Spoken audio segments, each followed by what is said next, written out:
আসসালামু আলাইকুম। আজকে আমরা একটু স্পট দেখার জন্য আসলাম মেঘনা নদীতে। তো আমরা স্পটে যাচ্ছি, আপনাদের একটু দেখিয়ে দেই।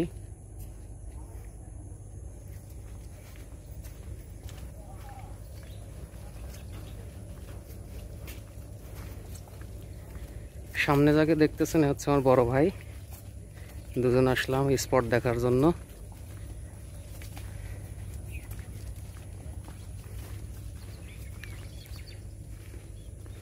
এটা হচ্ছে মেঘনা নদী, পার হাউসের পিছনে এই পাশে হচ্ছে পার হাউস। কত মেগাওয়াট অবশ্য সেটা দেখিনি।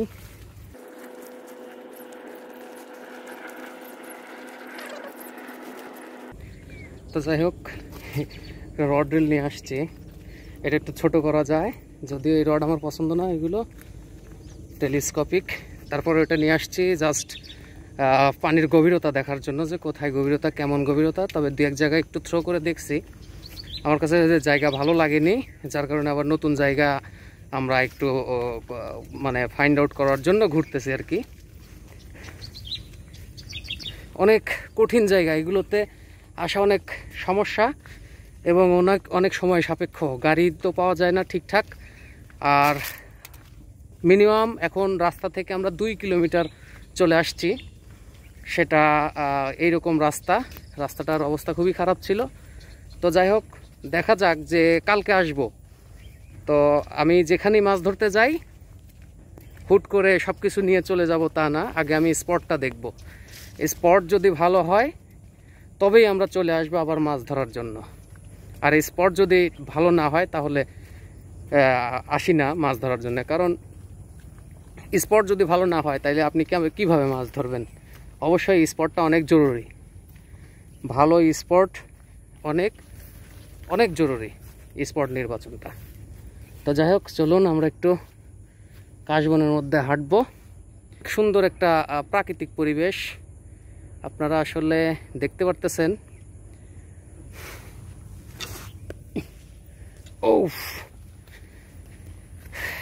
এখানে অনেক বালি এবং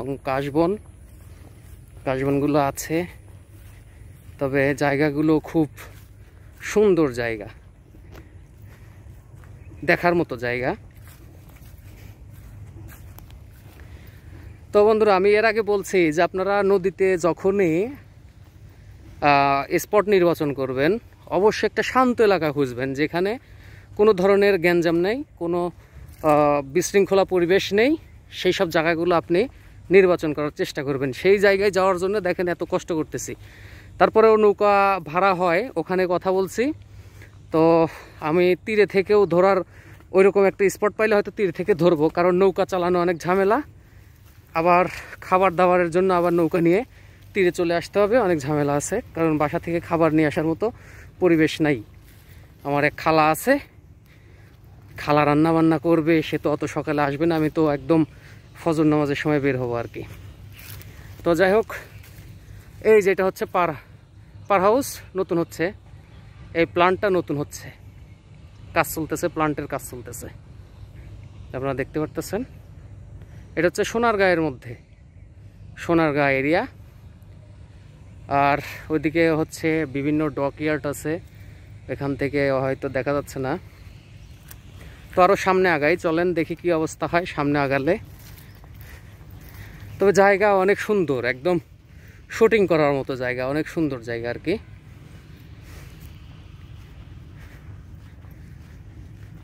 তো বন্ধুরা, স্পট নির্বাচন নিয়ে কিন্তু আমার অনেক ভিডিও করা আছে, আপনারা অবশ্যই ভিডিওটি দেখবেন।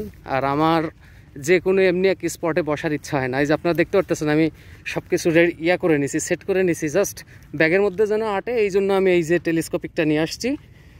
হ্যাঁ, এখন থ্রো করে করে দেখবো যে যেখানে আমার গভীরতা আমার কাছে ভালো মনে হবে, যে না এইখানে গভীরতা ঠিক আছে, এখানে নিচের পরিবেশটা ঠিক আছে, তবে সেই জায়গায় আমি নির্বাচন করব। এমনি হুটহাট করে এমনি এক জায়গায় বসে দিনটা নষ্ট করতে চাই না। যদিও বাসায় সব কিছু রেডি করে আসছি, এখন শুধু জাস্ট আমরা স্পটটা নির্বাচন করেই কালকে এসে যেখানে আমি ভালো জায়গা আমি বুঝবো যে হ্যাঁ এখানে চলে, এখানে একদিন সময় নষ্ট করা যায়, তো সেখানে আমি অবশ্যই আসব। তো আপনারা দেখতেছেন এরা হচ্ছে একটা এরিয়া, এই এরিয়া জুড়ে এরা বাঁশের ঝোপ ঝাড় এগুলো ফালাইছে আর কি। জাস্ট এটারে আমাদের এলাকায় বলে কাঠামো বা কাঠা, যেখানে ডালপালা বাঁশ গেড়ে মাছ থাকার একটা অভয়াশ্রম সিস্টেম, অভয়াশ্রম তৈরি করা। এই সব জায়গায় মাছ অবশ্যই বেশি থাকে। আমি কিন্তু এর আগেও বলছি, আপনারা এই সব জায়গাগুলো অবশ্যই নির্বাচন করবেন মাছ ধরার ক্ষেত্রে। অবশ্যই এই জায়গাগুলো হট স্পট বিবেচনা করবেন। এই সব জায়গাগুলো যখনই এই সব জায়গাগুলো পাবেন অবশ্যই সেই জায়গাগুলোতে বসবেন, আর বসলে অবশ্যই ভালো রেজাল্ট পাবেন। তো যাই হোক, আমরা আসলাম এই পাশে। এগুলো কাঠামো, যদিও এখান দিয়ে যদি ফেলা যায় তবে এই জায়গাটা আমি মনে করি সবচেয়ে পারফেক্ট জায়গা হবে। পরিবেশটা আমার কাছে ভালো লাগতেছে এবং শান্ত পরিবেশ। এখন মেইন ব্যাপার হলো যে এটাকে এদের কাঠামোর ভিতরে না ভিতরের অংশ না বাইরের অংশ, এটা হচ্ছে বড় কথা। যদি ভিতরে হয় অবশ্যই এরা আমাদের ফেলতে দেবে না, আর যদি বাহির অংশ হয় অবশ্যই আমাদের ফেলতে দেবে। তো আমরা আসলে পরিবেশ দেখে বুঝতে পারতেছি না, তবে লোকাল লোকজনের কাছ থেকে আমরা শুনে তারপরে বসা গেলে এখানে বসবো। কারণ দেখেন জায়গাটা অনেক অ্যাট্রাকটিভ মনে হচ্ছে, যদিও মাছ নড়াচড়া অতটা বোঝা যাচ্ছে না, তবে যাবে কিছু সময় থাকলে অবশ্যই বোঝা যাবে। পাড় থেকে ফেলা তো অনেক ঝামেলা। এটা কাঠামো, বোঝা যাচ্ছে এটা হচ্ছে কাঠামো, এটার বাহিরে আমাদের দেখতে হবে। হ্যাঁ বন্ধুরা, অবশেষে এই জায়গাটি নির্বাচন করলাম। কালকে চিন্তা ভাবনা করবো যে এখানে কি করা যায়। তো এখানে একটু ঢেল দিয়ে দেখলাম যে না, জায়গার পরিবেশটা মোটামুটি ভালো আছে এবং এখানে নিরিবিলি পরিবেশ আমার কাছে খুবই ভালো মনে হয়েছে। এবং এখানে স্রোত নেই, একদম নিরিবিলি পরিবেশ। অবশ্যই এখানে কালকে আসলে হিট দেখাবো, কালকে হিটটা কেমন হয়। তবে বাড়িতে চার থাকার কারণে হয়তো অল্প কিছু চার আছে, কারণ এখানে এমনি মাছের বিচরণটা বেশি হওয়ার কথা, যদিও মাছ একটু নড়াচড়া কম।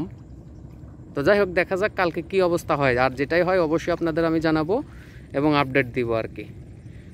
হয়তো কমিউনিটি ট্যাবে আপডেট দেবো, কারণ মাছ ধরার সময় আমার ভিডিও এগুলো ভালো লাগে না, আমার তখন অন্যরকম একটা ফিলিংসে থাকে আর কি।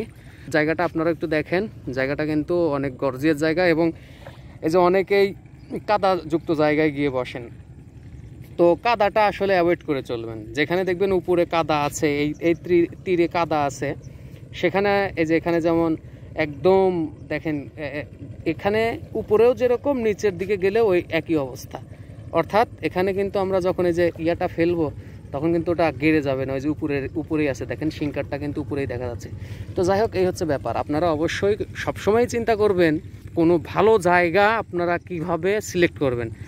একটা স্পটই আপনাকে মাছ ধরার সম্ভাবনা বাড়িয়ে দেয়। আপনার টোপ বা চার এরা কখনোই মাছ ধরার সম্ভাবনা বাড়াতে পারে না। স্পটটাকে মূল্যায়নটা বেশি করতে হবে, আর ওগুলোতে অত মূল্যায়ন করা যাবে না। তো যাই হোক, সবাই ভালো থাকবেন। আর আমরা এখন বাসার পথে চলে যাব। আমরা এখন পথ ধরবো, কারণ অনেক দূর চলে আসছি, যাইতে যাইতে অবশ্যই রাত হয়ে যাবে।